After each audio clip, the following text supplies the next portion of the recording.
దేవుని యొక్క మహాకృపా ప్రేమను బట్టి మరి దేవుని సన్నిధిలో దేవుని ఆరాధించి మరి ఆయన సేవించడానికి దేవుడు చూపిన కృప అంతటిని బట్టి స్తుతిస్తూ మరి దేవుని యొక్క వాక్య భాగమును ఈ ప్రతిష్ఠిత శుక్రవార దినమందు ధ్యానం చేద్దాం.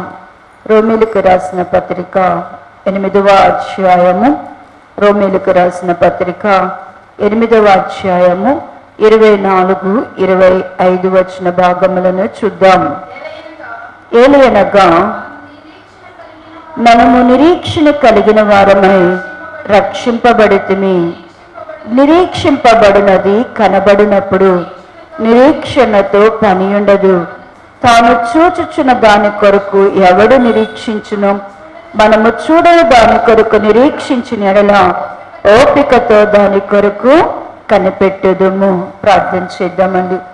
స్తోత్రము స్తోత్రము స్తోత్రము నాయనా, ప్రేమ నమ్మకమైన తండ్రి, పరిశుద్ధుడా, జీవాధిపతి, అద్వితీయ దేవ, కృపా సత్య సంపూర్ణుడా, ఉన్నవాడవు అనువాడవు, భూత భవిష్యత్ వర్తమాన కాలమునకు ఏకరీతిగా ఉన్న సజీవుడగు దేవుడవు, సర్వకృపానిధి అగు తండ్రి, అయా యొక్క యెరూషలేము ప్రార్థన మందిరమునందు ప్రభువా, అయా సంగముగా కూడినాయన సంగమునకు మీరు అనుగ్రహించిన కట్టడైన ఈ శుక్రవార ప్రతిష్ఠిత దినమందు సంగముగా నిన్ను ఆరాధించి సేవించి గణపరచడానికి మాయడలను చూపిన కృపా మహిమను బట్టి నీ కొందనాడు ప్రభువా. నీవే సజీవుడగు దేవుడవైనారు. భూత భవిష్యత్ వర్తమాన కాలములకు ఏకరీతిగా ఉన్న సజీవుడగు దేవా, నీకే వందనాలు స్తోత్రములు.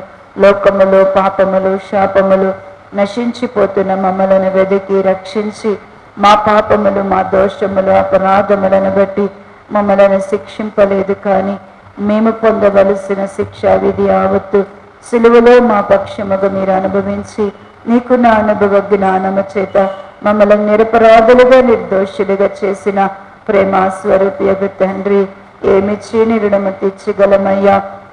ఒకప్పుడు దూరస్తులము, నీ సిలువ ద్వారా నీ రక్తము ద్వారా తండ్రితో మమ్మలను సమాధానపరిచి నీ మాంసయుక్త దేహం యొక్క మరణము ద్వారా తండ్రితో మమ్మ సమాధానపరిచి పరలోకములో కూర్చుండబెట్టిన కృపగలిగిన దేవుడుగు నాయన, మేము అడగనప్పటికీ అయ్యా దాని విలువ మాకు తెలియనప్పటికీ పరలోక పౌరసత్వాన్ని ఇచ్చి భూమి మీద నా తండ్రి ఈ దీన శరీరములు నాయన నీ మహిమకు సమరూపము కలిగినవిగా అయ్యా మార్చబడుట కొరకు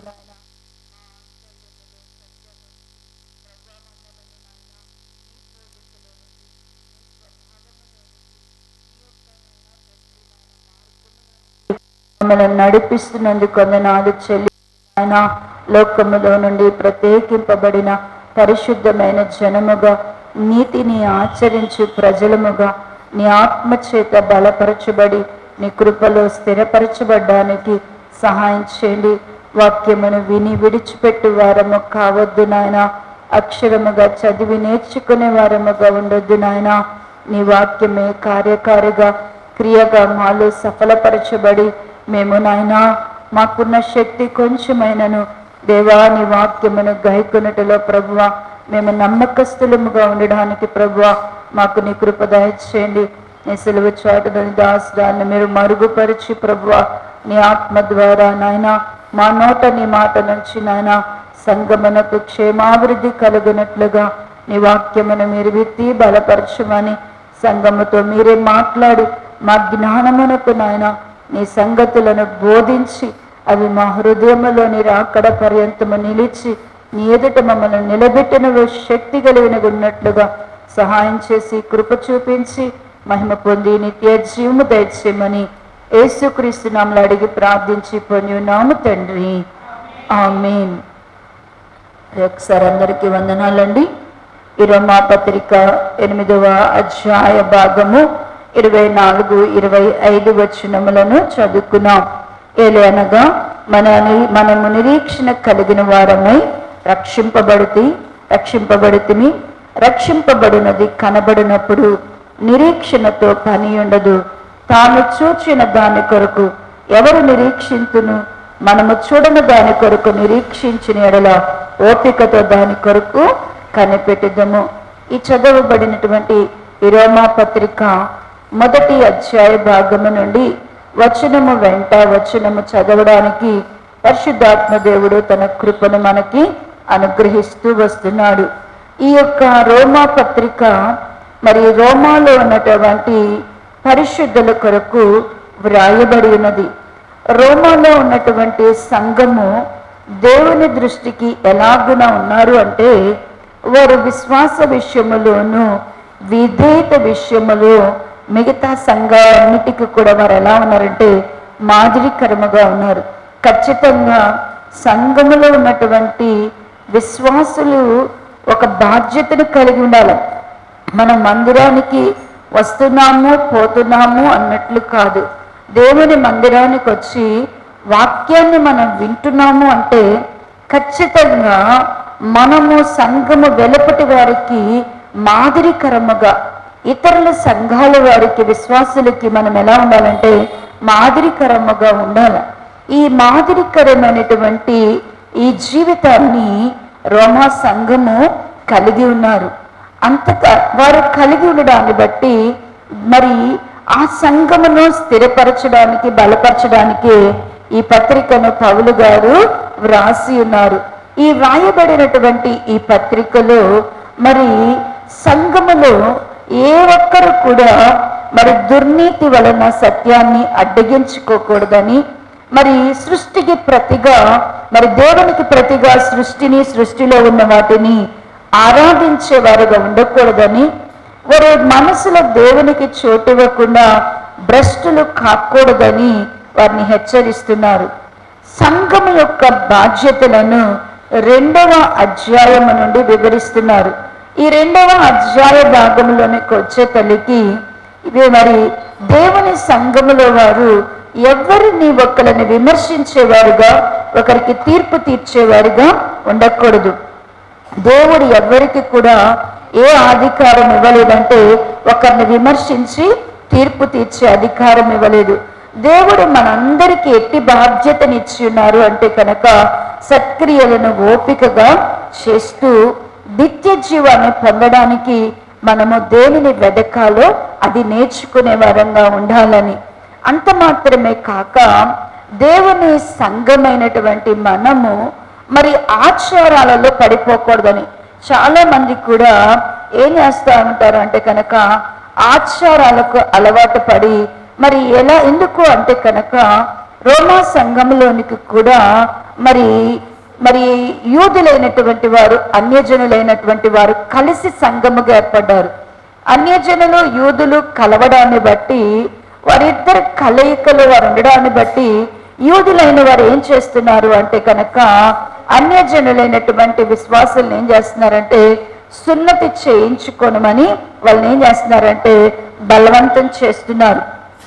ఆచారాల విషయంలో వారిని బలవంతం చేస్తున్నప్పుడు మరి సున్నతి చేసుకోవాలనా అని ఒక ప్రశ్న సంఘానికి వచ్చినప్పుడు మరి ధర్మశాస్త్రమును బట్టి సున్నతిని బట్టి ఏ ఒక్కరూ నీతిమంతులుగా తీర్చబడలేరని, మరి నీతిమంతులుగా తీర్చడానికి యేసుక్రీస్తు ప్రభువారు లోకానికి వచ్చి మనం ఎలాగున నీతిమంతులముగా చేయబడతామో అవి మరి 7వ అధ్యాయం వరకు కూడా వివరించడము జరిగింది. 8వ అధ్యాయంలోనికి వచ్చే తల్లికి మరి సంఘములో దేవుడు ఎలాగున చెరుగుతారు, ఆయన చేటల్లో మరి మనమందరము గింజల వలె ఆయన చెరగబడతాం. ఎలాగున సాతానుడు మనల్ని దుల్లగొట్టినప్పుడు, మనల్ని జల్లించినప్పుడు మనం ఎలాగున వేరు చేయబడతామో ఈ వాక్య భాగమును బట్టి మనము గ్రహించవలసిన వారమై ఉన్నాం. సంఘములో 2 రకాలైనటువంటి వారు ఉంటారు. ఒకరు ఆత్మ సంబంధులైన వారు, రెండవది శరీర సంబంధులైనటువంటి వారు. ఆత్మ సంబంధులైన వారు ఆత్మానుసారమైన మనసు కలిగి ఉంటారు, ఆత్మ స్వభావమును కలిగి ఉంటారు, ఆత్మ ఫలములను కలిగి ఉంటారు. శరీర సంబంధులైన వారు శరీరానుసారమైన స్వభావాన్ని కలిగి ఉంటారు, మరి శరీరానుసారమైన మనస్సును వారు కలిగి ఉంటారు. శరీరేచ్ఛలతో కూడినటువంటి క్రియలను, శరీర క్రియలను వారు కలిగిన వారుగా ఉంటారు. శరీర సంబంధులైన వారందరూ కూడా మరి దేవుని రాజ్యంలోనికి ఎంత మాత్రం దేవుని మందిరానికి వచ్చినా కూడా దేవుని రాజ్యంలోనికి వారు చేర్చబడలేరు. ఆత్మ సంబంధం బిడ్డలముగా మనము చేయబడాలి అంటే శరీరేచ్ఛలతో కూడినటువంటి స్వభావాన్ని మనము సిలువ వేసే వారముగా ఉండాలా. శరీరేచ్ఛలను దేవుని యొక్క ఆత్మ చేత ఏం చేయాలంటే చంపివేయాలా. దేవుని పిల్లలమైనటువంటి మనము దత్తపుత్రాత్మనే మనం కలిగి ఉండాలి, కానీ దాస్యపు ఆత్మను ఎంత మాత్రము కలిగి ఉండకూడదు. దత్తపుత్రాత్మను మనము కలిగి ఉంటేనే దేవుని సన్నిధిలో మనము అబ్బా తండ్రి అని ఆయన్ని మొరపెట్టుకోగలము. దేవుని యొక్క ఆత్మ చేత దేవుని పిల్లలమని మనము సాక్ష్యము పొందేవారముగా ఉండాలా. మరి దేవుని యొక్క మహిమలో మనం ఉండాలి అంటే దేవుని పక్షముగా మనము శ్రమ అనుభవించే వారముగా కూడా ఈ లోకములో ఉండాలా. ఈ లోకములో మరి మన స్వకీయమైనటువంటి క్రియలను బట్టి మనము శ్రమలు తెచ్చుకున్నంత మాత్రాన దేవునికి మహిమ కలగదు. దానివల్ల మనం మహిమ పొందము, వాటిని సరి చేసుకోవాలి. కానీ ఆయన వాక్యము నిమిత్తము, నీతి నిమిత్తము, ఆయన నామము నిమిత్తము మరి దేవుని కొరకు మనము శ్రమ పడినప్పుడు దేవుడు దానికి తగిన ఫలాన్ని పరలోకములో మనకిస్తాడు. మరి దేవుని యొక్క కుమారులైనటువంటిది ఇప్పుడు దత్తపుత్రాత్మ కలిగినటువంటి మనం మొదట దేవుని యొక్క దత్తపుత్రాత్మను పొందాం. ఆ తర్వాత దత్తపుత్రులముగా కుమారులముగా దేవుని సన్నిధిలో నిలబడబోయే ఒక దినము రాబోతుంది. ఆ దినములోనికి దత్తపుత్రులముగా ఆయన సన్నిధిలో మనము నిలబడాలా అంటే ఆయన కుమారులముగా దేవుని సన్నిధిలో మనము నిలబడాలి. ఆయన కుమారులుగా దేవుని సన్నిధిలో మనం ఉండాలి అంటే కనుక ఖచ్చితంగా ఆత్మ యొక్క ప్రథమ ఫలములై ఉండాలి. మనం ఆత్మ యొక్క ప్రథమ ఫలములుగా ఉండాలి. ఆత్మకు మనము ప్రథమ ఫలములుగా మనం ఉండాలి అంటే కనుక ఖచ్చితంగా మన జీవితంలో 4 కార్యాలు జరగాలి. ఏమేమి ఉండాలా? మనము ఖచ్చితంగా ఆత్మ సంబంధులమైనటువంటి మనుషులముగా మరి ఆత్మ ద్వారా ఆయన పోలికలోనికి మనము మార్చబడుతూ మరి ఆత్మ ద్వారా జీవిస్తూ ఆత్మ ద్వారా మనము ఖచ్చితంగా ఏం చేయబడాలా? ఆత్మ స్వభావం మనకు ఉండాలా, ఆత్మ పోలిక మనకు ఉండాలా, ఆత్మ వలన మనము జీవించాలా, ఆత్మ వలన మనం ఏం చేయబడాలా? నడిపించబడుతూ మనము ఆత్మ ద్వారానే మనము ఆయన సన్నిధిలో నడుచుకునే వారంగా ఉంటే ఖచ్చితంగా అప్పుడు మనము దత్తపుత్రులముగా దేవుని సన్నిధిలో ఉంటాం.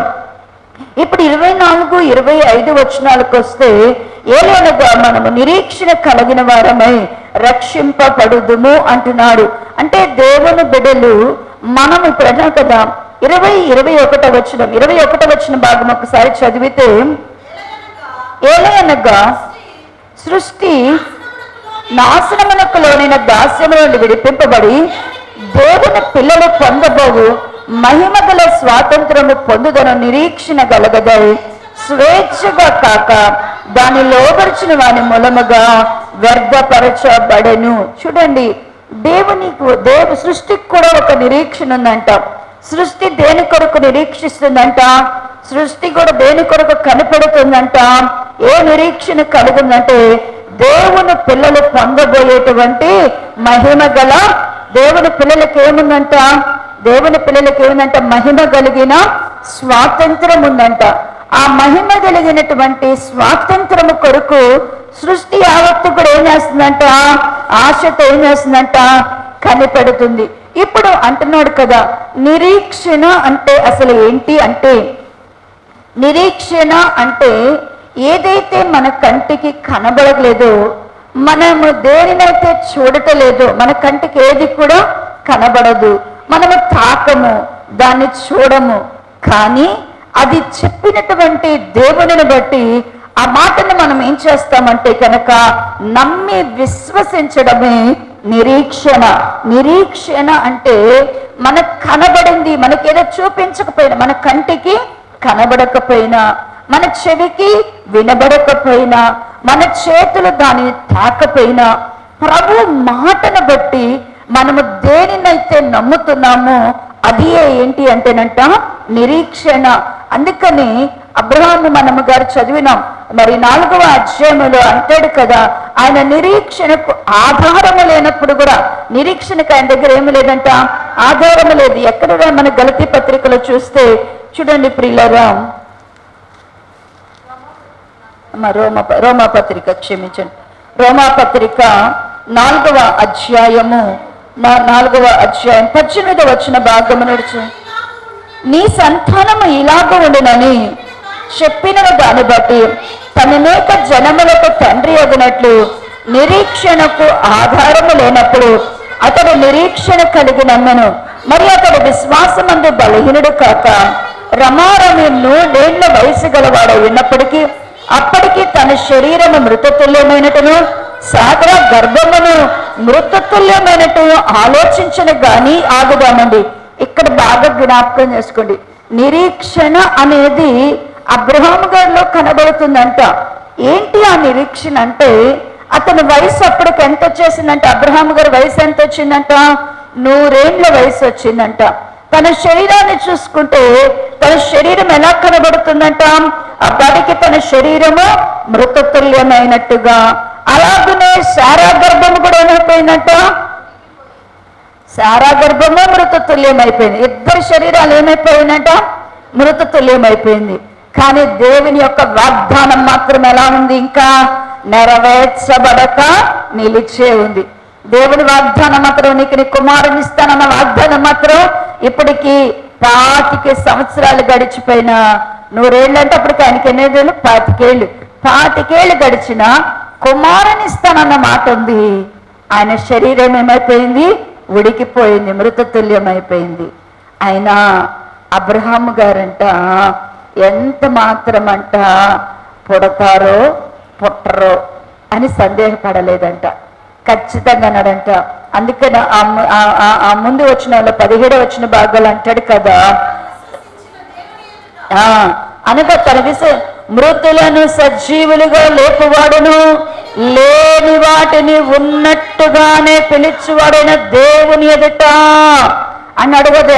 ఎలా నమ్మి ఉన్నాడంట దావీదు, మరి అబ్రహాము గారు దేవుని ఎలా నమ్మి ఉన్నారంట, మృతులను సజీవులుగా లేపువాడు. దేవుని ఎలా నమ్మాడంట, మృతులను సజీవులుగా లేపువాడు, లేని వాటిని ఉన్నట్టుగా చేయగలిగినటువంటి వాడు మన దేవుడు. లేని వాటిని ఉన్నట్టుగా పిలవగలిగిన వాడు ఏంటంట, సజీవుడైన మన దేవుడు. మృతులను ఏం చేయగలడంట, సజీవులుగా. అంటే ఖచ్చితంగా అబ్రహాము గారు అవిశ్వాసం వలన వాగ్దాన విషయంలో నిరీక్షణ లేని వాడిగా లేరంట. ఆయన వెంటనే ఆయన హృదయం ఎప్పుడు కూడా ఏమనంట, నా గర్భము నా శరీరము మృతతుల్యమైన, నా భార్య యొక్క గర్భము మృతతుల్యమై ఉడికిపోయినా ఆయన దాన్ని ఉన్నట్టుగా ఏం చేయగలడు, మృతమైన దాన్ని ఏం చేయగలట, సజీవముగా మార్చగలడు. లేని దానిని ఏం చేయగలడు దేవుడు, ఉన్నట్టుగా పిలవగలడు అని నమ్మాడు. అంటే ఆధారమేమో ఏమీ లేదు, కానీ వాగ్దానములోనే మాత్రం అంటే వాగ్దానం ఒక మాటలో అంటే ఒక మాట ఇచ్చామనుకోండి, మీ ఎవరైనా సంతానం లేని వాళ్ళు వెళ్తే ఈ మధ్య కాలంలో సంతానం కోసం ప్రార్థన చేస్తున్నప్పుడు ఒక సహోదరి ప్రార్థన చేయించుకుంటారు హైదరాబాద్, ఆమెకి సంతానం లేదు. మరి వెళ్ళి డాక్టర్ల దగ్గర చూపించుకుంటే ఆ డాక్టర్లు పరీక్ష చేసి ఏం చేస్తారంటే, అమ్మ నీకు అసలు అండమే లేదు, నీకేం లేదు అంటే అండమే రిలీజ్ కాదు. నీకు అండమే రిలీజ్ కానప్పుడు అసలు నీకేం పుట్టరు, పిల్లలే పుట్టరు. అన్నమే లేకపోతే ఏం పుట్టరు, పిల్లలే పుట్టరంట. కానీ ఒకరోజు ప్రార్థన చేస్తుంటేనంట అమ్మాయికంట దేవుడు ఒక బాబుని చూపించి, ఆ బాబు కోసం నువ్వు మందిరంకి వెళ్ళి ప్రతిష్ఠ చేయి, నీకు గర్భంలో కుమారుడిని ఇవ్వబోతున్నాను అన్నాడంట. అంటే డాక్టర్లు ఏం చేస్తున్నారంటే దాదాపు హైదరాబాద్లో ఉన్న పెద్ద హాస్పిటల్స్కి అన్ని వెళ్ళినా కూడా అందరూ తేల్చి చెప్పింది ఏంటంటేనంట, నీకు మాత్రము పిల్లలు అండం రిలీజ్ అవ్వంది, పిల్లలు పుట్టరు అన్నారంట. మరి ఈమెను దేవుడు ఏం చేస్తున్నాడంట, నీ గర్భంలో నుండి. అప్పుడు నా ప్రార్థన చేయించుకోవడానికి నా దగ్గరికి వచ్చినప్పుడు నేను ఈ వాక్యాన్ని జ్ఞాపకం చేసుకుని ఎత్తి ప్రార్థన చేస్తున్నా. దేవుడు లేని వాటిని కూడా దేవుడు ఏం చేయగలడు.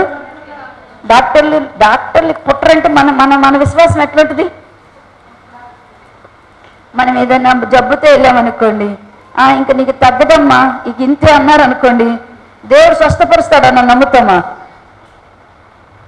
నీకు తగ్గదమ్మా, ఇంతేనమ్మా, ఇట్లాగ నువ్వు వాడుకోవాల్సిందే మందులు ఆడితే బాగుంటావు, లేకపోతే ఇంతే అన్నావు అనుకోండి, దేవుడు నిన్ను స్వస్థపరుస్తానంటే మనకి ఏది బాగా గురిగా ఉంటుంది అంటే నిరీక్షణ లేనప్పుడంట, నిరీక్షణకు ఆధారం లేనప్పుడు అబ్రహాము గారంట మృతులను సజీవులుగా దేవుడు లేపుతాడని, లేని వాటిని ఉన్నట్టుగా పిలుస్తాడనంట నమ్మంట. ఎక్కడ సందేహాన్ని కానీ అవిశ్వాసాన్ని కానీ తన హృదయంలోనికి రానియలేదంట.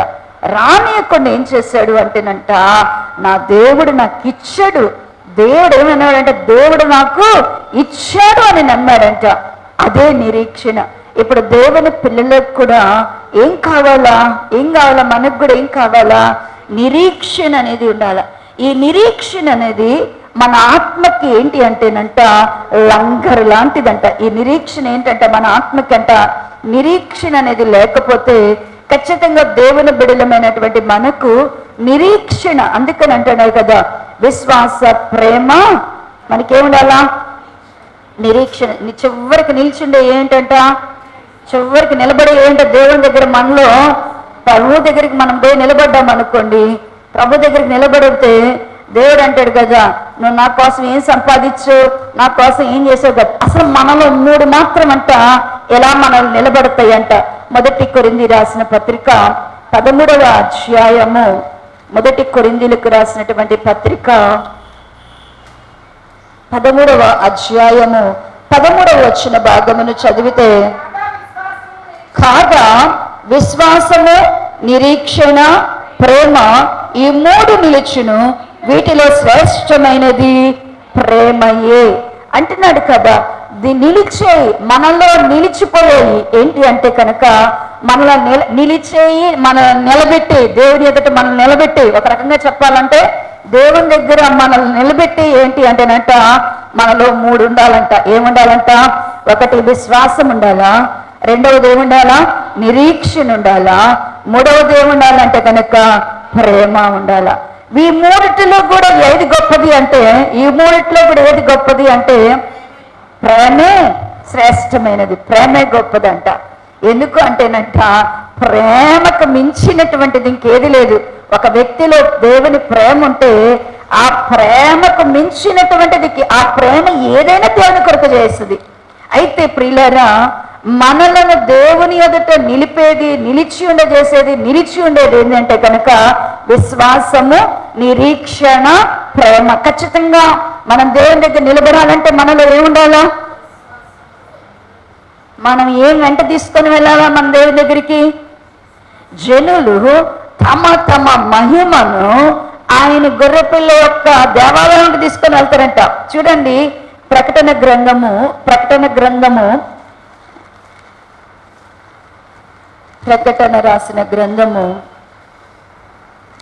21వ అధ్యాయము 24వ వచ్చిన భాగము నుంచి చదవండి. 21వ అధ్యాయం 24వ వచ్చిన, జనములు దాని వెలుగునందు సంచరింతురు, భూరాజులు తమ మహిమను దానిలోనికి తీసుకువతురు. అక్కడ రాత్రి లేనందున దాని గుమ్మములు పగటి వేళ ఏమాత్రము వేయబడవు. జనములు తమ మహిమను, ఘనతను దానిలోనికి తీసుకొని వత్తురు. జనములు ఏం తీసుకురావాలంట? గొర్రెపిల్ల యొక్క దేవాలయంలోనికి ఏం తీసుకురావాలంట? మహిమను, ఘనతను తీసుకొని రావాలంట. మన మహిమను, మన ఘనత, దేవుని యొక్క మహిమను, ఘనతను తీసుకురావాలి. అంటే దేవుని వద్దకు మహిమ, ఘనతను మనం తీసుకొని వెళ్ళాలి అంటే దేవుని ఎదుట మనల్ని నిలబెట్టి ఏంటి అంటేనంట, అసలు మన దేవుని ఎదుట నిలబెట్టేది ఏంటంటేనంట, ఒకటి విశ్వాసము, రెండవది ఏంటంట నిరీక్షణ, మూడవది ఏంటంటే అండి ప్రేమ అంట. మరి విశ్వాసం లేకుండా మనము దేవుణ్ణి సమీపించలేము, దేవునికి ఇష్టలము కాలేము. విశ్వాసము అంటే ఏంటంటే దేవుడు ఉన్నాడు. మనం ఎవరి దగ్గరికి వచ్చామో అదే కదా హెబ్రీలకు రాసిన పత్రిక 6వ అధ్యాయ భాగము, హెబ్రీలకు రాసినటువంటి పత్రిక 11వ అధ్యాయం, క్షమించడము 11వ అధ్యాయము 6వ వచన భాగమును చదివితే 207వ పేజీ, 207వ పేజీ చదవండి. విశ్వాసము లేకుండా దేవునికి ఇష్టడై ఉండుట అసాధ్యము. దేవుని యొద్దకు వచ్చువాడు ఆయన ఉన్నాడనియు తన వెదుకు వారికి ఫలము దయచేవాడనని నమ్మవలను కదా. విశ్వాసము అంటేనే అన్నాడు కదా, విశ్వాసము లేకుండా దేవునికి ఇష్టంగా ఉండడం అసాధ్యం. విశ్వాసము అంటే ఆయన ఇక్కడ అన్నాడు, దేవుని యొద్దకు వచ్చువాడు ఆయన ఉన్నాడని. ఖచ్చితంగా విశ్వాసంలో ముందు ఏం కనపడుతుంది? మీరు ప్రార్థన చేసేటప్పుడు దేవుని ఎదురు ప్రార్థన చేస్తారా, ఎవరిని ప్రార్థన చేసి వెళ్ళిపోతారా? మనం ప్రార్థన చేస్తుంటాం మందిరంలో, అంటే ఏదో కళ్ళు మూసుకొని ఏదో గట్టిగా బలిపెట్టం ఇటు ఇటు చూసుకొని ఎక్కడెక్కడ దేవుడు ఉన్నాడని వెతుకుతాం. అసలు ప్రార్థన చేస్తున్నాము అంటే మనం ఎవరి ఎదుట మోకరిల్లుతున్నాం? నువ్వు ఎక్కడ ప్రార్థన చేయి. సింహాల బోన్లో దానియేలు గారు ప్రార్థన చేస్తున్నా, దానియేలు గారు సింహాల ఎదుట ప్రార్థన చేయట్లా. ఎవరి ఎదుట ప్రార్థన చేస్తున్నాడంట? దేవుడు అక్కడ కూడా దేవుడు ఉన్నాడు అని. దావీదు గారంట, అగాధ జలములలో నుండి నేను మొరపెడుతున్నాను. ఆయన అంటాడు, కీర్తనలు అంటాడు, నేను ఎక్కడున్నానంటే అగాధ జలములలో నుండి మొరపెడుతున్నానంటే అగాధ జలములు నా తల మీద పొర్లిపోతున్నాయి అంటే అంత జలముల్లో ఉండి కూడా ఆయన ఎవరి ఎదుట ప్రార్థన చేస్తున్నాడంట? దేవుని ఎదుటే ప్రార్థన. నువ్వు ప్రార్థన చేసే ప్రతి క్షణం, నువ్వు చేసే చిన్న ప్రార్థన అయినా పెద్ద ప్రార్థన అయినా, ఇంట్లో అయినా బయట అయినా, నువ్వు ఎక్కడ చేయి ప్రార్థన చేయి. నువ్వు ఎక్కడ ప్రార్థన చేయాల్సి వచ్చినా నీ ఎదుట ఎవరికి కనబడాలి అంటే, దేవుడు కనిపెట్టుకోవాలా, దేవుని చూడాలా. అదే అంటాడు కదా, విశ్వాసము అంటే ఏంటంటే ఆయన ఉన్నాడు. నువ్వెప్పుడు ఆయన దగ్గరికి వచ్చిన ప్రార్థన చేసినా నీకెప్పుడు ఎవరు కనపడాలా? నీ ప్రార్థన అంతా ఎవరికి చెప్పాలా? నువ్వెవరికి చెప్పాలా? దేవునికే చెప్పాలా. దేవునికి మనం చెప్పేవారంగా ఉండాలా. మనము దేవునితో అలా మాట్లాడే వారంగా ఉంటేనే, మనము దేవునితో అలా మాట్లాడితే, ఇప్పుడు చూడండి, హన్నా గారు మందిరానికి వెళ్ళిపోయింది, ఏదో కూర్చుంది ఆ అనే మందిరంలో మంటపం దగ్గర కూర్చొని ఆమంట ఒకటే ఏడ్చి ప్రార్థన చేస్తుంటేనంట ఆమె పెదాలు కదులుతున్నాయంట. మనిషి మాత్రం ఏమి లేదంట, ఏమి అర్థం కావట్లేదంట. మనిషి తూలితున్నట్టుందంట, మనిషి పెదాలు మాత్రమే కదులుతున్నాయి. అప్పుడు ఏలి అనుకుంటున్నాడంట, ఈమె ఒకవేళ మంచిగా ఏమైనా మంచి ఫుల్ ద్రాక్షరసం కొట్టేసిందేమో, మత్తురాలే పడిపోయి అటు మాట్లాడుకుంటుందేమో అనుకుంటున్నాడంట. ఆ ఏలి యాజకుడు అన్నాడంట, ఆమెను పిలిచి, అమ్మా ఎందుకు మత్తురాలు ద్రాక్షరసం దాగొచ్చి ఇక్కడ పడిపోయి మాట్లాడుతున్నావా అంటే, అప్పుడు అంటది, అయ్యా నీ యజమానురాలు నీ దాసురాలు నన్ను అలా తప్పుగా అనుకోవద్దయ్యా, నేను తప్పుగా అనుకోవద్దు. నేనేం చేస్తున్నానంటే నా దేవుని సన్నిధిలో మనోదుఖము కలిగిన దానినై ఎవరి వలన నాకు సహాయము కలుగును. ఏ దేవుడు నా స్థితిగతిని మార్చగలడు? ఎవరు నా దుఃఖమును తీర్చగలడు? ఎవరు నా బాధను తీర్చగలడు? ఎవరు నా జీవితంలో కార్యం చేయగలడు? ఆ దేవుని ఎదుట నా హృదయాన్ని ఏం చేస్తున్నాను? క్రొమ్మరించుకుంటున్నానయ్యా. ఇప్పుడు హన్నా షిలోహులో పండక్కి ఎన్ని లక్షల మంది వచ్చి ఉంటారు ఇజ్రాయేల్, అదొక్కటే మందిరం. ఇంకేమైనా 100 మంది మనలాగా తెనాల్లో ఉన్న సంఘాలు ఉన్నాయా? లేవు, ఒకటే మందిరం. పండగ ఏటేటా జరిగే పండగ, ఎన్ని వేల మంది లక్షల మంది వచ్చి ఉంటారు ఆ పండగలో. అంతమందిలో కూడా ఆమె ఎవరి ఎదుట సాగులు పడుతుంది? దేవుని. అంటే విశ్వాసము అంటే నువ్వు ఎప్పుడు దేవునితో, దేవుడు నీ ప్రార్థన వినాలా, నీ బాధ వినాలా, నీ మూలుగులు వినాలా, నీ స్వరాన్ని వినాలంటే నువ్వెప్పుడు దేవుని తట్టు దేవుడున్నాడు అని నువ్వు వచ్చినప్పుడల్లా కూడా దేవుడున్నాడని అడగాల. తన వెదుకు వారికి ఖచ్చితంగా ఆయన ఏం చేయగలడు? ఖచ్చితంగా ఏం చేస్తాడు? ఆయన వెతుకు వారికి ఆయన ఏం చేస్తాడంట? ఆయన వెతకాలంట. దేవుని బిడ్డలు చాలా మంది ఏం చేయట్లేదంటే అడుగుతున్నారు కానీ వెతకట్ల, అడుగుతున్నారు కానీ వెతకట్ల. దేవుడు అందుకని అన్నాడు, అడుగుడి మీకు ఇయ్యబడును, వెదకుడి మీకు దొరుకునండి. ఎంతమంది వెతుకుతున్నారు దేవుణ్ణి? దేవుని అదే అన్నాడు కదా, నువ్వు ఉన్నాడు అని నమ్మితే ఖచ్చితంగా ఆయన ఏం చేయాలి? నువ్వు వెదకాల. అంటే ఎవరి హృదయములో దేవుడు ఉన్నాడు, ఆయన వెదికే మనసు ఎవరుకుంటుందో వారే విశ్వాసం కలిగిన వారు. విశ్వాసం అంటే అదే విశ్వాసం. అందుకని అపోస్తల కార్యములో కూడా చూడండి 16వ అధ్యాయ భాగంలో అపోస్తల కార్యములు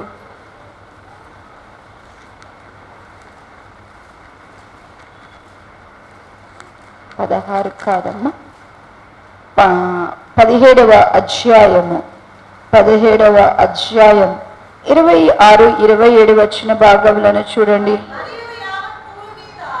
మరియు యావత్ భూమి మీద కాపురముండుటకు ఆయన ఒక్కడి నుండి ప్రతి జాతి మనుషులను సృష్టించి, వారు ఒకవేళ దేవుని తవుడులాడి కనుగొందరేమని తన్ను వెదుకు నిమిత్తము నిర్ణయ కాలమును వారి నివాస స్థలముల యొక్క పొలమేరలను ఏర్పరచును. ఆయన మనలో ఎవరికి దూరముగా ఉండేవాడు కాదు. ఇంత గొప్ప వాగ్దానం ఉన్నా కూడా మనం ఆయన మాత్రం ఏం చేయలేం. ఆయన్ని వెదకం. దేవుడంట ప్రతి జనమును కూడా ఎందుకు ప్రేమించి ఏర్పాటు చేసుకున్నాడు అంటేనంట, దేవుణ్ణి తడువులాడి కనుగొందుమేమో అని మనమంట తన్ను తెలుసుకుని తను వెదుకు నిమిత్తమంట నిర్ణయ కాలములను దేవుడు తన నివాస స్థలముల యొక్క వారి నివాస స్థలం పొలిమేరలో ఏర్పాటు చేసంట ఆయన మనకంట సమీపముగా ఉన్నాడంట. అందుకనే ప్రభువు సమీపముగా ఉన్నాడు అంటాడు. ఫిలిప్పీ పత్రికలు అంటాడు కదా, ప్రభు ఎక్కడున్నాడంట? సమీపంగా ఉన్నాడు అంటాడు. నిజముగా మొర్రపెట్టు వారికి తనకు నిజముగా మొర్రపెట్టు వారికి ప్రభు నిజముగా మొర్రపెట్టు వారికి తనకు నిజంగా అంటే మొరపెట్టు వారికి తనకు నిజంగా మొరపెట్టువారు. నిజంగా మొరపెట్టడం అంటే ఏంటి? నిజంగా మొరపెట్టడం అంటే వారు దేవుని ఉన్నాడని ప్రార్థన చేస్తారే, దేవుని వెతుకుతూ ప్రార్థన చేస్తారే. విశ్వాసం కలిగిన వారిలో విశ్వాసము అనేది మనలో ఉంది అంటే ఖచ్చితంగా ఆయన ఉన్నాడని నమ్మి ఆయన్ని వెతుకుతూ ఆయనను ఆధారంగా చేసుకుంటామే. అదే ఏంటి అంటే కనుక విశ్వాసము. ఇప్పుడు నిరీక్షణ అంటే ఏంటంటే, నిరీక్షణ ఏంటంటే ఏదైతే ఆయన చెప్పాడో అది మన కంటికి కనబడకపోయినా, మన చెవినికి వినపడకపోయినా, మన హృదయానికి గోచరం కాకపోయినా కూడా ఆయన చేస్తాడు అని మనం నమ్ముతామే. అదే ఏంటి అంటే కనుక నిరీక్షణ. ఇప్పుడు దేవుని బిడల కంట నిరీక్షణ విశ్వాసం అనేది మనకు డాలు లాంటిది, కవచము లాంటిది. అయితే విశ్వాసానికి దేవుడు ఏం పేర్లు పెట్టాడు? విశ్వాసం అనేది ఎలా పనిచేస్తుంది మన జీవితంలో, మన ఆత్మీయ జీవితంలో విశ్వాసం అనేది ఎలా పనిచేస్తుంది? ఏమా ఎఫెసీ పత్రిక 6వ అధ్యాయం అంటాడు కదా, సర్వాంగ కవచంలో విశ్వాసమును డాలును మీరు ధరించుడి అంటారు. అదే రోమా పత్రికలో కానీ తెస్సలోనిక పత్రికలు అంటాడు కదా, విశ్వాస ప్రేమను కవచము. విశ్వాసం ఏంటంటే మనకి కవచము లాంటిది. ఈ విశ్వాసము అనేది మనలో ఉండాలి. నిరీక్షణ అనే దానికి దేవుడు దేంతో పోల్చాడంటే విశ్వాసాన్ని డాల్తో పోల్చాడు. మరి విశ్వాసాన్ని డాల్తో పోల్చాడు, కవచంతో. ప్రేమను కూడా ఎలా పోల్చాడు? కవచంగా పోల్చాడు. సత్యాన్ని వాక్యాన్ని ఎలా పోల్చాడు? సత్యమేమో దట్టి అన్నాడు, వాక్యమేమో ఖడ్గము అన్నాడు, రక్షణేమో శరస్త్రాణము అన్నాడు, నీతినేమో మైమరుగు అన్నాడు. సువార్త సమాధానం అన్నటువంటి సువార్తను సమాధానముతో ఉన్నటువంటి దానేమో జోడి, సిద్ధ మనసు అనే వాటిని జోడి అన్నాడు. ఇలా దేవుడు ఒక్కొక్క దానికి అన్నాడు. మరి నిరీక్షణకి ఏం పెట్టాడు దేవుడు? నిరీక్షణ అనేది మన ఆత్మకంట ఇది లంగర్ అంట, మన ఆత్మకంట. చూడండి, హెబ్రీలకు రాసినటువంటి పత్రిక 6వ అధ్యాయము, హెబ్రీలకు రాసిన పత్రిక 6వ అధ్యాయము 19వ వచ్చిన భాగం తీసారమ్మా. 203 చదువుమా. ఈ నిరీక్షణ నిశ్చలమును స్థిరమునై మన ఆత్మకు లంగరుల నుండి త్వరలోపల ప్రవేశించుచున్నది. ఈ ఆత్మ మనకు ఎలా ఉందంట? లంగరు వలె ఉండి అంటుంట. స్థిరమైనది నిశ్చలమైనది ఏంటంటండి? నిరీక్షణ. ఈ నిరీక్షణ మన ఆత్మకి ఏమైందంటేనంట లంగరులాగా పనిచేస్తుంది. నేను మీకు 5వ అధ్యాయం చెప్పేటప్పుడు లంగరు అంటే ఏంటో చెప్పా. నిరీక్షణ గురించి చెప్పేటప్పుడు మీ ఆత్మకు లంగరు అంటే అసలు ఏంటి ఒక సిస్టర్ పాడుతుంది, లంగరేసినవా అని. నాకు బాగుంటుంది ఆ పాట, ఆ సిస్టర్ బాగా పాడుతుంది. ఆ పాట ఇప్పుడు గుర్తు రావట్లేదు, కానీ నా ఆత్మీయ జీవిత నావలో లంగరేసినవా ప్రభు అని చక్కగా పాడుద్ది, బాగుంటుంది ఆ పాట. లంగర్ అంటే ఏంటి? అసలు లంగర్ ఎందుకు దేవుడు చక్కగా ఆత్మ నిరీక్షణ దేంతో పోలుస్తున్నాడు? మన ఆత్మకు నిరీక్షణ అంట లంగరు లాంటిదంట. ఎందుకు లంగరు అనేది దేనికి ఉపయోగపడుతుంది? అసలు ఈ ఓడలో లంగరు అనేది ఎందుకు పెడతారు లంగర్ అనేది? ఎందుకు అంటే ఓడ ప్రయాణం చేస్తున్నప్పుడు మరి సముద్రం మీద గాలి తుఫానులు విపత్తులు ఏదైనా కలిగినప్పుడు ఓడ ఏమైపోతుంది అంటే కనుక అటు ఇటు ఏమైపోతుంది అంటే కొట్టుకుపోతుంది. మరి గాలి ఎక్కువైపోయినప్పుడు ఆ గాలి సాంద్రతను బట్టి, ఆ యొక్క తుఫాను అలల యొక్క సాంద్రతను బట్టి ఏమైపోతుంది అంటే ఓడ నిమ్మలంగా ప్రయాణం చేయలేదు, అది అతలాకుతలం అయిపోతూ ఉంటుంది. ఆ అతలాకుతలం అయిపోయినప్పుడు ఏం చేస్తాడంటే నావికుడు ఆ ఓడ నిమ్మలపరచడానికి, ఆ ఓడను మరి నిమ్మలపరచాల. ఓడ ఏమవ్వాలా? ఇటు పడిపోకూడదు, అటు పడిపోకూడదు, మునిగిపోకుండా ఉండడానికి కోసం ఏం చేస్తాడు అంటే కనుక మొట్టమొదటి ప్రయత్నం ఏం చేస్తాడు అంటేనట ఆ ఓడకంట లంగర వేస్తాడంట. లంగర వేసినప్పుడంట ఆ ఓడనంట లంగర వేస్తే అది ఎప్పుడైతే అది పైన ఎత్తు నుంచి లోతుకి వేసినప్పుడంట దానికంట యాంకిల్ అనేది ఉంటుందంట. దాన్ని కింద ఏమంటారు దాన్ని తెలీదు, దాన్ని ఉంటుంది. ఆ యాంగిలర్ అంటారు దాన్ని ఇంగ్లీష్లో.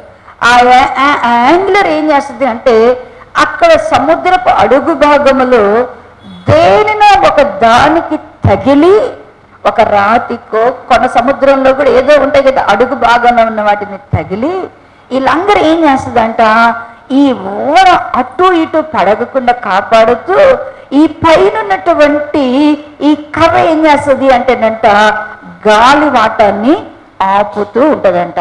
అందుకని ఓడ ప్రమాదములో పడకుండా, అపాయంలో పడకుండా ఆ ఓడ సముద్రములో మరి నిమ్మలంగా ఉండడానికి లంగరు అనేస్తారు.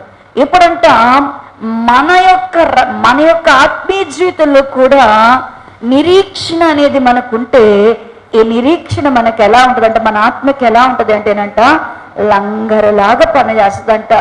ఎప్పుడైనా దేవుడు అన్నాడు కదా, ఇలాంటి తుఫానులు భక్తుల జీవితంలో ఎన్నొచ్చుంటాయి, ఇలాంటి తుఫానులు ఎన్నొచ్చుంటాయి. అబ్రహాము గారి జీవితంలో ఎన్నొచ్చున్నాయి, దావీదు గారి జీవితంలో ఎన్నొచ్చుంటాయి.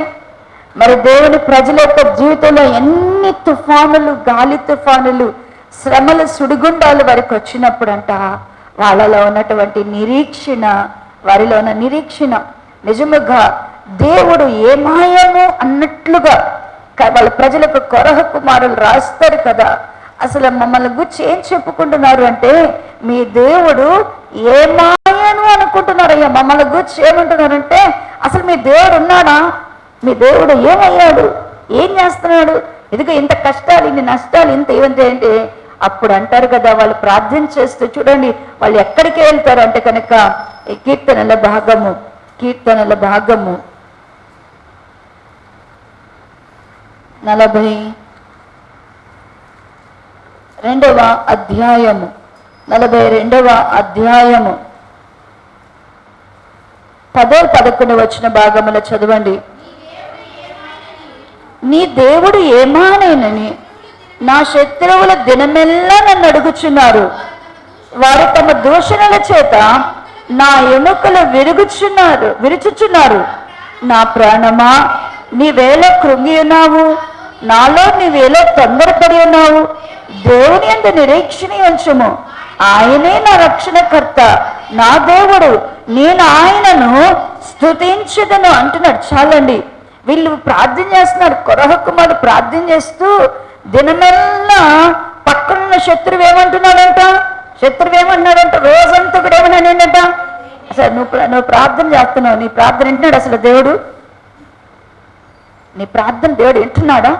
దినమెల్లా శత్రువు అన్నాడు, నువ్వు ఎంత ప్రార్థనకు వెళ్తున్నావు, ఎంత భక్తిగా ఉన్నావు, ఎన్ని ఉపవాసంలో ఉన్నావు, నీ దేవుడు ఏమాయనని శత్రువు అంటున్నాడంట. వారు దూషణలంట, వాళ్ళ దూషణతో ఏం చేస్తున్నాడంట, ఎముకల్ని ఏం చేస్తున్నారంట, విరుస్తున్నారంట. వాళ్ళ దూషణలతోనే వీళ్ళు వెనుకలంట, వాళ్ళ కర్రలతో కొట్టబడలే, వాళ్ళ దూషణలతోనే వీళ్ళు ఎముకల్ని ఏం చేస్తున్నారంట, ఇరుస్తూ ఉంటేనంట వాళ్ళు ప్రార్థన చేస్తున్నారంట.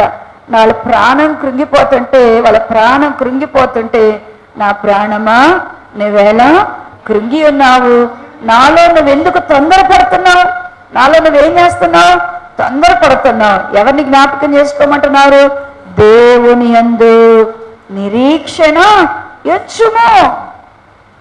దేవుని యందు వాళ్ళు అంటే నిజముగా వారికి కలుగుచున్న దేవుని బిడల జీవితంలో ఖచ్చితంగా నిరీక్షణ అనేది మనకుంటే శత్రువు మనలను నీ దేవుడేమయ్యానని ప్రశ్నించే పరిస్థితుల మధ్య మరి అబ్రహాము గారి జీవితంలో ఇదిగో నీ గర్భం ఉడికిపోయింది, నీ భార్య గర్భం ఉడికిపోయింది, ఇక నీకు పిల్లలు పుట్టరు అని చెప్తున్న పరిస్థితుల మధ్య దావీదు గారిని అన్నాడు కదా, ఇక అయిపోయింది, ఇక నువ్వు సాగే నీ గతి అని అంట. దావీదు గారి కంటే చాలాసార్లు సమాధి రెడీ చేశారంట. ఇక అయిపోయాడు అనుకోనంట, దావీదు గారు ఇక అయిపోయాడు అనుకోనంట. చాలాసార్లు దావీదు గారిని కొరకు అంటే ఏం చేశారంటేనంట, సమాధిని సిద్ధపరిచారంట. అయితే వాళ్ళలో ఏమి కలిగి ఉన్నారు అంటే కనుక వాళ్ళకు కలిగినటువంటి నిందలలో, అవమానములలో, శత్రువుల మధ్య, బలహీనతలలో, వ్యాధులలో వారు ఏం కలిగి ఉన్నారంటే నిరీక్షణ అనేది కలిగి ఉన్నారు. దేవుని యందు వారు నిరీక్షణ ఉంచారంట. వారు నిరీక్షణ ఉంచున్నారు కాబట్టి ఆ నిరీక్షణ వారి ఆపత్కాలములో, వారి దుఃఖ కాలములో, వారికి శూన్య కాలములో వారికి ఏమైందంట, ఆత్మ నిరీక్షణ ఏమైంది, వారి యొక్క ఆత్మకు నిరీక్షణ ఏం చేసిందంటేనంట లంగరులాగా పనిచేసింది. ఇప్పుడు మరి క్రొత్త నిబంధనలోకి వచ్చినటువంటి దేవుని పిల్ల యేసుక్రీస్తు రక్తము చేత కడగబడినటువంటి మన జీవితంలో మనకి ఏమి నిరీక్షణ ఉండాలా? అసలు మన నిరీక్షణకు ఆధారం ఏమై ఉండాలా? దేని యందు మనం నిరీక్షణ ఉంచాలి? ఇప్పుడు చెప్పండి అమ్మా, దేని యందు మనం నిరీక్షణ ఉంచాలా? మన నిరీక్షణ దేనికి కావాలా? మనం దేని కొరకు నిరీక్షణ ఉంచాలా? ఇప్పుడు ఇక్కడ రోమాపత్రికలో అన్నాడు కదా, చక్కగా ఈ 2 వచనాల్లో అంటున్నాడు కదా, నిరీక్షించినది కనబడదు అనేది స్పష్టంగా చెప్తున్నాడు. మనకు అదేమీ కనబడదు, దాని కొరకు కనిపెట్టే వాళ్ళకి ఓపిక కావాలా. ఈ 2 మాటలు అంటే దానికి ఏముండాలా, నిరీక్షణకి ఏముండాలా, ఓపిక ఉండాలా, కనబడదు. ఏంటి దేని అయితే మనం అసలు దేని కొరకు మనం నిరీక్షణ ఉంచాలా? దేని కొరకు మనం నిరీక్షణ ఉంచాలి అంటే చూడండి, తీతు రాసినటువంటి పత్రిక తీతు పత్రిక మొదటి అధ్యాయము, తీతు పత్రిక మొదటి అధ్యాయము 2వ వచన భాగము నుండి చదవండి. నిత్య జీవము గూర్చిన నిరీక్షణతో కూడిన భక్తికి ఆధారముగు సత్య విషయమైన అనుభవ జ్ఞానము నిమిత్తము దేవుని దాసుడును యేసు అపోస్తలుడైన పౌలు మనందరి విశ్వాస విషయములో నా నిజ కుమారుడు తీతునకు శుభమని చెప్పి వ్రాయినది, ఆ నిత్య జీవమును అబద్ధమాడలేని దేవుడు అనాది కాలమందు వాగ్దానము చేసెను. చాలండి, ఇక్కడ అన్నాడు కదా దేని కొరకు మనము నిరీక్షణ కలిగిన వారముగా ఉండాలంటేనంట, దేని కొరకు మనము నిరీక్షించాలంట? నిత్య జీవమును గూర్చిన నిరీక్షణ. మనకేముండాలంట? నిత్య జీవమును గూర్చిన నిరీక్షణతో కూడిన భక్తి ఉండాలంట. మనకేం భక్తి ఉండాలంట? నిత్య జీవమును గూర్చిన నిరీక్షణతో కూడిన భక్తి ఉండాలి. నిరీక్షణతో కూడిన భక్తి. ఇప్పుడు మనం దేని కొరకు నిరీక్షించాలా? మనం అనుకుంటాం దేవుడు ఉన్నాడంటే ఉన్నాడంటాం, దేవుడు ఉన్నాడంటే ఎవరైనా లేడంటామా? ఏమో నాకు కనపడ్డంటామా? అలా అందరం ఒకే మాట విశ్వాసంతో ఒకే ధైర్యంగా చెప్తా, దేవుడు ఉన్నాడంటే ఉన్నాడు అని మనం చెప్పగలుగుతాం. దేవుడు ఉన్నాడు అనేటువంటి మనము, దేవుడు ఉన్నాడు అనేటువంటి నమ్మేటువంటి మనము ఏం చేయాలి? మన యొక్క నిరీక్షణ ఏమై ఉండాలా? అన్నాడు కదా, విశ్వాసము, నిరీక్షణ, ప్రేమ, ఈ 3 నిలుస్తాయి అన్నాడు. ఏ నిరీక్షణ నిలిపేది? దేవుని ఎదుట మనం నిలబెట్టే నిరీక్షణ ఏంటంట? రేపు మనలో నిరీక్షణ గణపరిచే దినం ఒకటి రాబోతుంది. ఏ నిరీక్షణ కలిగి ఉంటే దేవుని ఎదుట మనం నిలబడగలుగుతాము? నిత్య జీవముతో కూడినటువంటి నిరీక్షణ కలిగినటువంటి భక్తిని మనం ఆధారంగా చేసుకోవాలంట. రెండవదిగా మన యొక్క నిరీక్షణ గురించి మాట్లాడుతూ చూడండి, తీతు రాసిన పత్రిక, తీతు పత్రిక 2వ అధ్యాయము 11-12 వచ్చిన భాగములు చదివితే, ఏలనగా సమస్త మనుషులకు రక్షణకరమైన దేవుని ప్రత్యక్షమై మనము భక్తిహీనతను, ఇహలోక సంబంధమైన దురాశలను విసర్జించి శుభప్రదమైన నిరీక్షణ నిమిత్తము, అనగా మహాదేవుడును మన రక్షకుడును యేసుక్రీస్తు యొక్క మహిమ యొక్క ప్రత్యక్షత కొరకు ఎదురు చూస్తూ. మనకి ఏ నిరీక్షణ ఉండాలంటండి? శుభప్రదమైన నిరీక్షణ, నిత్య జీవముతో కూడిన నిరీక్షణ మనకు ఉండాలా? శుభప్రదమైన నిరీక్షణ. ఈ శుభప్రదమైన నిరీక్షణ దేనికి? ఈ శుభప్రదమైన నిరీక్షణ దేని కొరకంట? దేవుని యొక్క మహిమతో కూడా, దేవుడు ఏం యేసుక్రీస్తు మహిమతో కూడా ప్రత్యక్షమవుతున్నాడు. యేసుక్రీస్తు ప్రభువారు ఈసారి ఎలాగైనా ప్రత్యక్షమవుతున్నాడు? యేసుక్రీస్తు ప్రభువారు తన మహిమతో కూడా మనల్ని కొరకు ఏమవుతున్నాడు ఈసారి?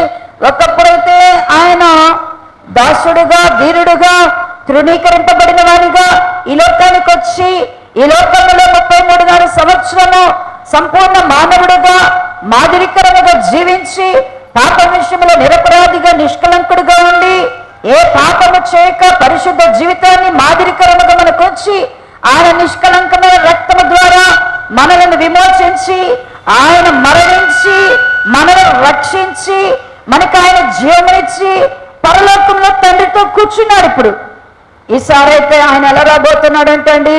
మహామహిమతో కూడా, ప్రభావముతో కూడా ఆయన ఏమవుతున్నాడు? ప్రత్యక్షమవబోతున్నాడు. దాని కొరకు మనకి ఏముండాలంటండి? శుభప్రదమైన నిరీక్షణ కలిగి ఉండాలా. దేవుని బిడ్డలకు నిత్య జీవముతో కూడిన నిరీక్షణ ఉండాలా. ఆయన ప్రత్యక్షత కొరకు మనకి ఏముండాలి? రెండవది, ఆయన ప్రత్యక్షత కొరకు శుభప్రదమైన నిరీక్షణ గలవారంగా ఉండాలంట. అదే మాట మరలా నిత్యజీవుని గురించి మాట్లాడుతూ తీతు పత్రిక 3వ అధ్యాయము 7వ భాగంలో కూడా అంటాడు. చూడండి, 3:7 మనం ఆయన కృప వలన నీతిమంతులుగా తీర్చబడి నిత్య జీవమును గూర్చిన నిరీక్షణను బట్టి దానికి వారసులగుటకై ఆ పరిశుద్ధాత్మను మన రక్షకుడైన యేసుక్రీస్తు ద్వారా ఆయన మన మీద సమృద్ధిగా కృమ్మరించాను. పరిశుద్ధాత్మను కూడా దేవుడు ఎందుకు కృమ్మరిస్తున్నాడంట? ఎందుకు కృమ్మరిస్తున్నాడు అన్నాడు ప్రభువైన యేసుక్రీస్తు ప్రభువా? నిత్య జీవమును గూర్చిన నిరీక్షణ బట్టి దానికి ఏమవ్వాలంట? మనము వారసులం అవ్వాలంట. అంటే నిత్య జీవార్థమైన నిరీక్షణ మనకు ఉండాల. అబ్రహాము నిరీక్షణ వేరు, కొత్త నిబంధన నిరీక్షణ వేరు. అబ్రహాము గారు దేని కొరకు నిరీక్షణ కలిగి ఉన్నారు? అబ్రహాము గారి యొక్క నిరీక్షణ మనకు రోమపత్రికలు రాస్తూ అంటున్నాడు కదా, మృతులలో నుండి సజీవులుగా లేపువాడనియు లేని వాటిని ఉన్నట్టుగా పిలిచివాడని ఆయన దాని యందు నిరీక్షణకు ఆధారం లేనప్పుడు దాన్ని ఏం చేశాడంట? నమ్మాడు. కొత్త నిబంధన సంఘము ఇప్పుడు దేని ఎడల నిరీక్షణ కలిగి ఉండాలా? దేని గురించి మనం నిరీక్షణ కలిగి ఉండాలి అంటే నిత్య జీవార్థమైనటువంటి నిరీక్షణ కలిగి దానికి వారసులము అవ్వాలన్న నిరీక్షణ కలిగి ఉండాలంట. దేవుడు తన మహామహిమతో ప్రభావముతో కూడా ప్రత్యక్ష మగును కనుక దాని కొరకు మనం ఎట్టి నిరీక్షణ కలిగి ఉండాలంట? శుభప్రదమైన నిరీక్షణను మనం కలిగి ఉండాలంట. మొదటి పేతురు రాసిన పత్రిక మొదటి అధ్యాయము, మొదటి పేతురు రాసిన పత్రిక మొదటి అధ్యాయము 4వ వచన భాగమును చదివితే చదవము. మృతులలో నుండి యేసుక్రీస్తు తిరిగి లేచుట వలన జీవముతో కూడిన నిరీక్షణ మనకు కలుగునట్లు, అనగా అక్షయమైనది, నిర్మలమైనది, వాడబారినదైన స్వాస్థ్యము మనకు కలుగునట్లు ఆయన విశేష కనికరము చొప్పున మనలను మరలా జన్మింపచేసెను. మనకి ఇదేం కలగాలని యేసుక్రీస్తు ప్రభు వారు మనల్ని మరలా జన్మింపజేశారంట. ఎందుకు మనల్ని తిరిగి జన్మింపజేశారు? ఎందుకు యేసుక్రీస్తు ప్రభు వారు పరిశుద్ధాత్మని కృమ్మరింపజేశారు? ఎందుకు సత్యమును గూర్చిన అనుభవ జ్ఞానము చేత భక్తిని ఆధారంగా చేసుకోమన్నాడు? దేనికి మనకి ఈ భక్తి? ఎందుకు మనకెందుకు పరిశుద్ధాత్మ కావాలా? ఎందుకు మనకు మరలా జన్మించాలి అంటే మనకి ఏం కలగ? జీవముతో కూడిన నిరీక్షణ కలిగిన వారముగా. జీవముతో కూడిన నిరీక్షణ మనకి దేని గురించిన నిరీక్షణ ఉండాలా? జీవముతో కూడిన నిరీక్షణ మనకుంటేనే అక్షయమైనది, వాడబారినది, మరి నిర్మలమైనటువంటి స్వాస్థ్యం మనకు వస్తుంది. రేపు మనం వాడబారినది, అక్షయమైనది, నిర్మలమైన స్వాస్థ్యం కావాలంటే నీళ్ళు ఏం కనపడాలో? దేవుని దగ్గర నిలిచినప్పుడు జీవముతో కూడిన నిరీక్షణ కావాలి. నిత్య జీవానికి వారసురాలు కావాలంటే నీకేం కావాలా? నిత్య జీవార్థమైనటువంటి నిరీక్షణను అను భక్తిని ఏం చేయాలా? ఆధారంగా చేసుకోవాలా. ప్రభు రాకడ, ఆయన ప్రత్యక్షతలో నువ్వు ఆయన ఎదుర్కోవాలంటే నీకేం కావాలా? శుభప్రదమైన నిరీక్షణ కావాలి. ఆయన అలా వస్తాడు అని ఖచ్చితంగా నువ్వేం చేయాలా? నిరీక్షించి ఎదురు చూడాలా. 4వదిగా రోమాపత్రికలు రాస్తూ అంటాడు చూడండి, దేవుని బిడ్డలైనటువంటి మనము ఎలా ఉన్న రోమాపత్రిక 15వ అధ్యాయము రోమాపత్రిక 15వ అధ్యాయము 13వ వచన భాగమును చదివితే, మీరు పరిశుద్ధాత్మ శక్తి పొంది విస్తారముగా నిరీక్షణ గలవారొకటకు నిరీక్షణ కర్తయ్య దేవుడు విశ్వాసము ద్వారా సమస్త ఆనందముతోనూ సమాధానముతోనూ నింపును గాక. ఇక్కడికి మళ్ళీ ఒక పేరు పెట్టేశాడు మరి పరిశుద్ధాత్మ దేవుడు. ఎవరంట? నిరీక్షణ కర్త. ఆయన దేనికి కర్త అయ్యున్నాడు? కర్త అంటే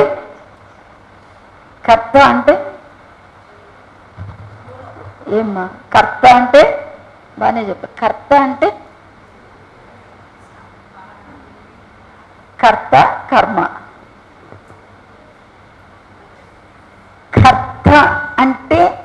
creator, he's the beginner, beginning. ఇప్పుడు అన్నారు అందుకనండి రక్షణకర్త, రక్షణకర్త, ఆదరణకర్త.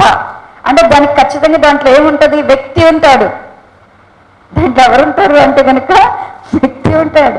మనం నిరీక్షణకర్త, ఆదరణకర్త, రక్షణకర్త.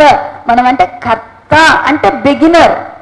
ఇప్పుడు నిరీక్షణకర్త యేసుక్రీస్తు ప్రభువారు ఏమై ఉన్నారంట? నిరీక్షణకర్త ఉన్నాడు.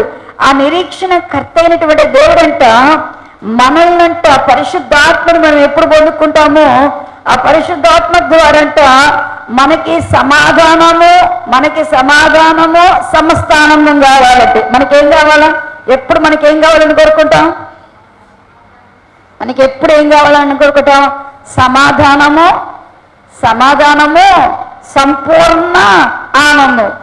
సమాధానము సంపూర్ణ ఆనందం కావాలి అంటే మనకు పరిశుద్ధాత్మ ద్వారా దేవుడు మనలోకి ఏమిస్తారంటేనట విస్తారమైన నిరీక్షణ. అబ్బా, మనకేముండాలంటే ఇంకా విస్తారమైన మన నిరీక్షణలు ఎలా ఉండాలా?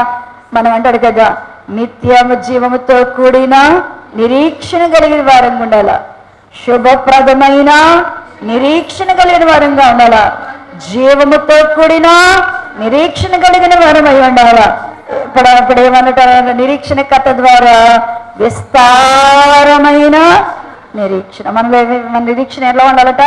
విస్తారమైన నిరీక్షణ కలిగిన వారంగా ఉంటేనే మనకి సంపూర్ణమైన సమస్తానందము సమాధానం. మనకి విస్తారమైన నిరీక్షణ లేకుండా ఏమి లేదంట. సమస్తానందము, ఆనందంలో ఉన్న సమస్తాన్ని మనం చూడాలన్నా, సంపూర్ణ సమాధానం చూడాలన్నా మనకేముండాలి? విస్తారమైన నిరీక్షణ కలిగిన వారముగా ఉండాల. ఇంకా దేవుని యొక్క బిడ్డల యొక్క నిరీక్షణ ఎలా ఉండాలి అంటే 2వ కొరింథీ రాసిన పత్రిక 1వ అధ్యాయము 8వ వచన భాగమును చదివితే,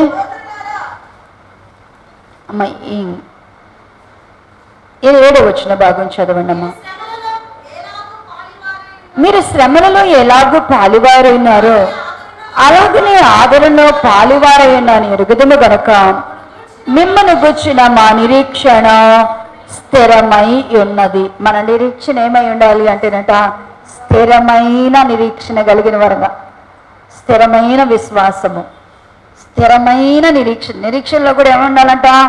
స్థిరమైన నిరీక్షణ కలిగిన వరంగా ఉండాలి. అంటే ఊరికనే నిరీక్షణ అనుకునే మాట చెప్పుకుంటే సరిపోదు. నిరీక్షణ అనేది మన ఆత్మకి ఏమై ఉండాలి? ఇప్పుడు ప్రార్థన చేసిన ప్రతిసారి, ఈ ప్రార్థన ఇక్కడ నుంచి ఈ రోజు నుంచి నువ్వు ప్రార్థన చేసే ప్రతిసారి నిరీక్షణ అనే మాటను మర్చిపోబాక. నిరీక్షణ అనే మాటను మర్చిపోబాక. నిలిచి ఉండే మూడే: విశ్వాసము, నిరీక్షణ, ప్రేమ. ఖచ్చితంగా నిలిచి ఉండాల్సిన దాంట్లో ప్రేమ శ్రేష్టమైంది కాబట్టి ఈ రెండు తప్పుని మంచి కాదు అనుకోబాకండి, ఈ అవసరం లేదనుకోబాకండి. నిలిచి ఉండే మాత్రం, దేవుని ఎదుట మనల్ని నిలబెట్టే మాత్రము విశ్వాసము, నిరీక్షణ, ప్రేమ. నిరీక్షణ లేకుండా మనము దేవుని సన్నిధిలో, నిరీక్షణ లేకుండా దేవుని యొక్క మహిమలోనికి మనము వెళ్ళలేము. నిరీక్షణ, దేవుని మహిమలో మనం ఉండాలా, దేవుని రాజ్యంలో మనం ఉండాలా, ఆయన స్వాస్థ్యాన్ని మనం అనుభవించాలా, మరి నిత్య జీవాన్ని మనం పొందాలి. ఖచ్చితంగా ఆయన రాకడలో ఆయన ఎదుర్కోవాలంటే మనకు ఖచ్చితంగా ఏముండాలా? నిరీక్షణ అనేది మన దగ్గర ఉండాల. ఈ నిరీక్షణ మనం కలిగి ఉంటే, ఈ నిరీక్షణ అంట మనల్ని ఎప్పుడు కూడా అంట రోమాపత్రిక 5వ అధ్యాయ భాగాలు అంటాడు కదా, రోమాపత్రిక 5వ అధ్యాయము, రోమిలికి రాసిన పత్రిక 5వ అధ్యాయము 5వ వచన భాగమును చదివితే, ఎందుకనగా ఈ నిరీక్షణ మనలను సిగ్గుపరచదు. ఏ నిరీక్షణ మనల్ని సిగ్గుపరచదంట? దేవుడు మనకి ఏదైతే నిత్య జీవమును గూర్చి, మహిమను గూర్చి, మరి ఆయన ప్రత్యక్షతను గూర్చి, జీవముతో కూడినటువంటి ఆయన స్వాస్థ్యమును గూర్చి ఏదైతే మనకి సంపూర్ణ ఆనందము మరి సమాధానం ఉన్నదో దాని గూర్చి మనం ఎప్పుడైతే నిరీక్షణ కలిగి ఉంటామో ఆ నిరీక్షణ మనల్ని ఎప్పుడు కూడా ఏం చేయదంటండి? మనల్ని సిగ్గుపరచదంట. నిరీక్షణ మనల్ని ఎప్పుడు కూడా అంట సిగ్గుపరచదు అంటే, ఈ నిరీక్షణ కలిగిన వారు ఎప్పటికి కూడా ఏమి ఉండదంట, వాళ్ళ ముఖములు, దావీదు గారు అంటాడు కదా, వారి ముఖములు లజ్జింపబడవు. వాళ్ళ ముఖములు అంట ఏమవంట, లజ్జింపబడవు. మన ముఖములు, ఈ నిరీక్షణ కలిగిన వారు ఎప్పుడు కూడా ఏం పరచబడు అంటండి, సిగ్గుపరచబడరు. ఇప్పుడు దేవుని కుమారులకు ఈ నిరీక్షణ ఉండాలి. ఇప్పుడు దేవుని కుమారులకు ఏముండాలంట, దేవుని కుమారులకు ఉండాల్సిన నిరీక్షణ ఏమి నిరీక్షణ, నిత్య జీవార్థమైన నిరీక్షణ, శుభప్రదమైన నిరీక్షణ ఉండాలి, జీవముతో కూడిన నిరీక్షణ ఉండాలి, విస్తారమైన నిరీక్షణ ఉండాలి, స్థిరమైన నిరీక్షణ ఉండాలి. ఎవరిలో ఈ నిరీక్షణ ఉంటుందో వారంట ఎన్నటికి కూడా ఏమంట సిగ్గుపడరు. ఈ నిరీక్షణ కలిగిన వారు ఓపికతో కనిపెడితే మహిమ కలిగిన స్వాతంత్రాన్ని వీళ్ళు ఏం పొందుతారంట అండి, ఏం పొందుకుంటారు, ఏ స్వాతంత్రం పొందుకుంటారంట, ఇలాంటి స్వాతంత్రం కాదు, మహిమ గల స్వాతంత్రాన్ని పొందుతారు. అట్టి కృప సంఘములో ప్రతి బిడలోను మనందరిలో కావలసింది. మనందరికీ మన ఆత్మకి ఎప్పుడు కూడా నిరీక్షణ ఎలా పనిచేయాలంటే లంగర్ లాగా పనిచేయాలి.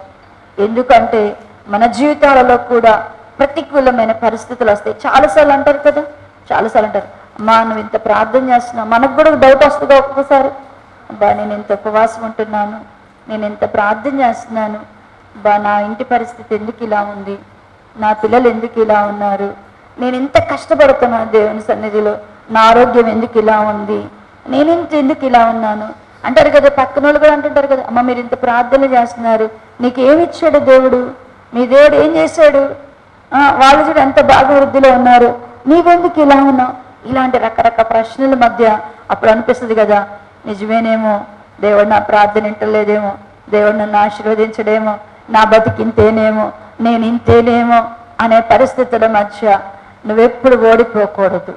అలాంటి మాటల దగ్గర నువ్వు పడిపోకూడదు.